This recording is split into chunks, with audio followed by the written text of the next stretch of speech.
Hi friends, welcome back to Sachna Spice World.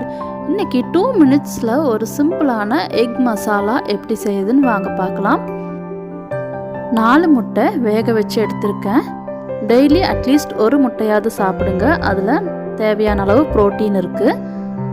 வேக வச்ச முட்டையை ஒரு தவால போடுறேன்.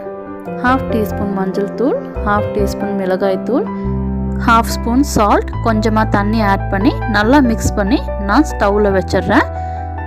சடனாக கெஸ்ட் வந்தாங்கன்னா நீங்கள் இந்த மாதிரி மசாலா ரெடி பண்ணி கொடுக்கலாம். ரொம்பவே டேஸ்டியாக இருக்கும். ஸோ தண்ணி கொதிச்சு நல்லா அதோட ரா ஸ்மெல் எல்லாம் போயிடுச்சு. இதில் 1 table spoon tomato sauce add பண்ணுறேன். நல்லா மிக்ஸ் பண்ணிக்கலாம். ஃபைனலாக இதில் 1 table spoon coconut oil add பண்ணுறேன். இதில் காரம், உப்பு, ஸ்வீட் எல்லா டேஸ்ட்டும் கலந்துருக்கும். ரொம்பவே அருமையாக இருக்கும். கண்டிப்பாக ட்ரை பண்ணி பாருங்கள். இப்போ தண்ணியெல்லாம் ஊற்றி நல்லா ஆயில் வந்து செப்பரேட்டாக வந்துருச்சு. அவ்வளோதாங்க, சிம்பிளான நம்ம எக் மசாலா ரெசிபி இங்கே ரெடியாக இருக்குது. ஃபைனலாக கார்னிஷிங்காக நான் கோரியாண்டர் லீவ்ஸ் போட்டிருக்கேன். இந்த ரெசிபி உங்களுக்கு பிடிச்சிருந்தா மறக்காமல் லைக் பண்ணுங்கள், ஷேர் பண்ணுங்கள், சப்ஸ்கிரைப் பண்ணுங்கள். கூடவே பெல் ஐக்கான் கிளிக் பண்ணுங்கள். தேங்க்யூ.